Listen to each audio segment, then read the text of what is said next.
toi. Oui, oui, toi là. Je sais que tu regardes mes vidéos puis tu te dis ah, j'aimerais ça être maître de jeu, mais j'ai pas ce qu'il faut.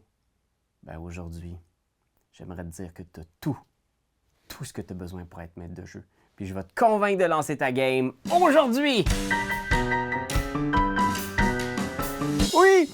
Aujourd'hui, je vais passer à travers les 5 excuses qu'on se donne pour ne pas se lancer et faire notre première partie de jeu de rôle.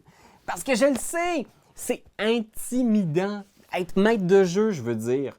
Moi, j'en parle souvent avec mes joueurs. Puis j'en parlais récemment avec Benjamin Desiel. Pour ceux qui ne le connaissent pas, c'est un de mes joueurs dans à peu près toutes les parties de jeu de rôle de ma vie. Puis Ben, c'est un joueur extraordinaire, puis super créatif. Puis souvent, j'ai dit, tu devrais faire une partie de jeu de rôle. Je pense que tu serais un MJ extraordinaire. Et il a tendance à me dire que ah, j'aimerais ça, mais non, parce que. Et là, il y a toujours les mêmes raisons, les mêmes excuses. Puis je veux pas dire que je suis pas dans le jugement de Benjamin ou de personne à la maison. Je comprends que c'est intimidant, puis je comprends que des fois, il y a des choses qui nous arrêtent qui sont vraiment compréhensibles. Mais j'aimerais ça vraiment aujourd'hui vous donner envie de vous lancer, ne serait-ce qu'une fois, puis de rouler une partie pour les autres joueurs, donner une pause peut-être à votre maître de jeu. La première excuse que j'entends souvent, c'est j'ai pas le temps. J'ai juste pas le temps. C'est juste tellement de travail. Être maître de jeu, préparer le monde, écrire le scénario, trouver les monstres, etc. C'est bien trop de job. Ben, écoute, t'as peut-être l'impression que c'est très chronophage, être maître de jeu, puis oui, quand même. Mais, tu sais, je pense que c'est de ma faute. C'est un peu moi, puis tous les gens qui font des vidéos sur Internet là, qui expliquent 10 conseils pour faire le village de tes rêves, 10 conseils pour créer le monstre parfait. On est peut-être un petit peu dans une espèce de apologie du perfectionnisme. Mais l'idée, c'est que c'est tellement simple, créer ta première partie de jeu de rôle. Enlève de tes épaules la pression que ce soit une partie parfaite. Puis la préparation peut se résumer à ça. Tu trouves une carte, une battle map, là, une carte de forêt, mettons. Trouve ça sur Internet. Tape forêt, battle map. Prends cette carte-là. Ça, c'est la carte sur laquelle vous allez jouer. Trouve un monstre que tu trouves intéressant, ou deux. Mets-les sur la carte.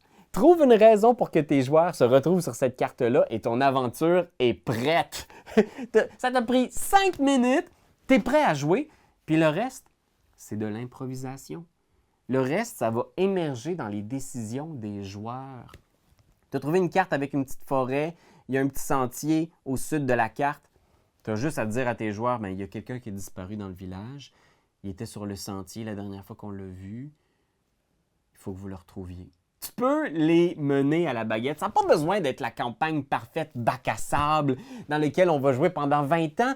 Tu peux juste rouler une partie qui va durer une journée, une session de jeu. Ça peut être super simple. Il faut vraiment s'enlever la pression de créer une partie qui va être mémorable, incroyable, dans laquelle on va se dépasser, se renouveler. Ça peut vraiment juste être une occasion pour les joueurs de créer de nouveaux personnages et pour le maître de jeu de dégourdir un petit peu ses réflexes de MJ. Un espèce d'échauffement, tu comprends? C'est juste de montrer qu'on est capable de le faire. Super simple, tu trouves une carte, des monstres, une excuse pour que les joueurs se retrouvent sur la carte et combattent les monstres. C'est tout ce que tu as besoin pour jouer à un jeu de rôle fantastique comme D&D. La deuxième excuse que j'entends souvent, c'est « je connais pas toutes les règles ». Il y a juste trop de règles, je les connais pas toutes, fait que ça me stresse. Je comprends ça. Mais il n'y a personne qui connaît toutes les règles. Il y en a quelques-uns. Là. Il existe des maîtres de jeu qui connaissent toutes les règles et qui ne manquent jamais une règle. Mais c'est pas ça le but de l'activité. Le but de l'activité, c'est de s'amuser. Puis en plus, si tu as la chance de donner une pause à ton maître de jeu puis de devenir MJ, ben ton maître de jeu, qui connaît peut-être mieux les règles que toi, va être à la table. Et il va pouvoir t'aider, te supporter, te guider. Ils vont pouvoir faire comme « Ah, ben oui, parfait, je vais regarder cette règle-là pendant que tu continues. » Tu sais, il faut se sentir appuyé par le reste du groupe. Fait que aie pas peur, surtout si tu connais pas toutes les règles, puis tu inities des nouveaux joueurs, supposons, ils connaissent rien. Tu peux tout inventer, c'est le plus beau. C'est vraiment la meilleure opportunité de se lancer comme maître de jeu, c'est d'initier des gens qui connaissent rien, parce qu'ils te reprendront pas, ils te corrigeront pas, ils vont juste être là puis apprécier le fait que tu leur fasses vivre une histoire formidable. L'autre excuse que j'entends souvent, c'est « J'aimerais ça, mais mon maître de jeu, il est meilleur que moi. » Puis je comprends ça. Mais la vérité, c'est que ton maître de jeu, il est sans doute juste correct. Tu comprends? Tu sais, quand Ben m'a dit ça, là, quand il a dit que j'étais meilleur que lui, je suis comme, genre, je fais n'importe quoi. Genre, des fois, je dis des choses qui passent par ma tête et je regrette amèrement. On en fait tous des erreurs et il y a tous un point où on a commencé puis on était complètement désorienté. On n'avait aucun repère, aucun outil. On est tous passés par là. Puis d'autant plus, je pense que les gens vont comprendre. Si tu admets que c'est ta première partie, les gens vont être super avec toi. Que ce soit des joueurs aguerris ou des nouveaux joueurs. Si tu fais hey, « c'est mon premier jour comme maître de jeu », je te jure que les gens ils vont être super bienveillants avec toi. Ils vont t'envoyer plein de belles énergies. Je pense que la seule place où ça ne va pas se passer comme ça, c'est si tu joues avec des inconnus en ligne.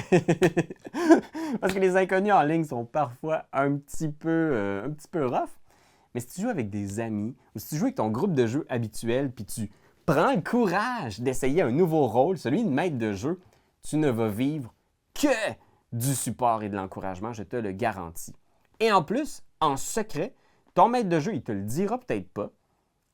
Moi, je le dis pas, là. C'est vraiment le fun d'être maître de jeu, il faut dire.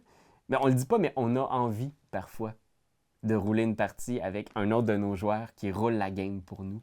C'est vraiment qu'on a un petit rêve secret que peu de maîtres de jeu s'avouent. Mais on a tout un concept de personnage à quelque part qui attend juste cette chance-là qu'un de nos joueurs dit « Hey, je vais rouler une game pour sortir! » Fait que fais vivre le concept de personnage de ton maître de jeu, puis lance ta partie, je suis sûr qu'il va être super content. L'autre excuse que j'entends des fois, c'est « Ah, ben moi j'aime ça être joueur. » Puis je comprends, puis je respecte ça. C'est vrai que c'est le fun, être joueur. Avoir son personnage, son ensorceleur, avec juste ses petites affaires à souvenir. Mais, quand même, j'aimerais faire miroiter le fait que quand on est maître de jeu, ce qui est vraiment le fun, c'est qu'on joue tout le temps. Mais presque tout le temps, on a beaucoup plus de temps de jeu que tous les autres joueurs autour de la table. Et ça, c'est le fun! Tu peux contrôler tous les monstres que tu veux. Tu peux feuilleter le manuel des monstres, choisir des créatures vraiment effroyables, imaginer les souffrances que vont vivre tes joueurs. Tu vas incarner autant le maire de la ville, tu vas incarner autant les paysans, tu peux créer les personnages que tu souhaites. Tu vas toujours être en mode jeu. Puis c'est le fun, ça. C'est vraiment agréable parce qu'on sent que la soirée passe vite, qu'on est stimulé, qu'on est créatif. Fait que oui, je comprends que c'est le fun de jouer, mais tu n'auras jamais autant joué que quand tu prends le rôle de maître de jeu. Puis je pense que ça vaut la peine de l'essayer, au moins une fois. Puis je pense que l'autre excuse que j'entends beaucoup aussi en ligne, c'est « Mais je suis pas bon, moi, pour faire des voix puis inventer des personnages. » Mais moi non plus, je suis pourri. Tu comprends ce que je veux dire? Mais j'ai une voix de personnage, puis c'est celle-là! Tous mes personnages parlent comme ça! C'est pas grave. Tu peux tout à fait aussi, comme maître de jeu, faire vivre une aventure mémorable, extraordinaire, en ne prenant aucune voix de personnage, en étant toi-même, en décrivant à la troisième personne ce que les autres joueurs, les autres personnages du monde vont faire. Fait que tu n'as vraiment pas à te sentir la pression d'être un acteur extraordinaire ou une actrice incroyable. Tu as vraiment juste à être attentif à ce qui va émerger avec tes joueurs, les écouter, leur faire des propositions, puis après ça, les laisser faire naître les personnages. Si quelqu'un décide de s'adresser à l'aubergiste, bien, peut-être que c'est ton occasion d'y donner une voix à ce personnage-là, puis improvise, emprunte. N'hésite pas à penser à un film que tu viens d'écouter ou un livre que tu viens de lire, puis juste voler un personnage, puis faire « Ah, j'ai vu ce personnage-là dans une série, moi juste faire cette voix-là. » C'est vraiment pas grave. On est là pour s'amuser puis pour rire. Fait que oui, hésite pas. Pille, vole, va te servir dans tout ce qui te nourrit créativement et mets ça dans ton histoire. Fait que voilà. Hey, écoutez, j'espère vous avoir donné l'envie, ne serait-ce qu'une fois, de prendre l'écran de maître de jeu et de proposer une histoire toute simple au reste de votre groupe. Parce que des fois, c'est quand on prend cette chance-là que soudainement, on découvre un talent qu'on a ou qu'on se découvre un intérêt. Puis c'est aussi comme ça, je pense, que le hobby va grandir. On a besoin de nouveaux maîtres de jeu. On a besoin que des gens fassent découvrir le jeu de rôle puis d'autres systèmes à d'autres tables. Fait qu'hésitez pas à le faire aussi avec des collègues de travail, avec votre famille, avec vos amis. Propagez le jeu de rôle, devenez maître de jeu dès aujourd'hui et rejoignez l'association officielle des maîtres de jeu du Québec. Je n'ai pas participé à tout comme organisme. J'ai pas d'intérêt pour ça non plus. Le monde payerait-tu pour ça, tu penses?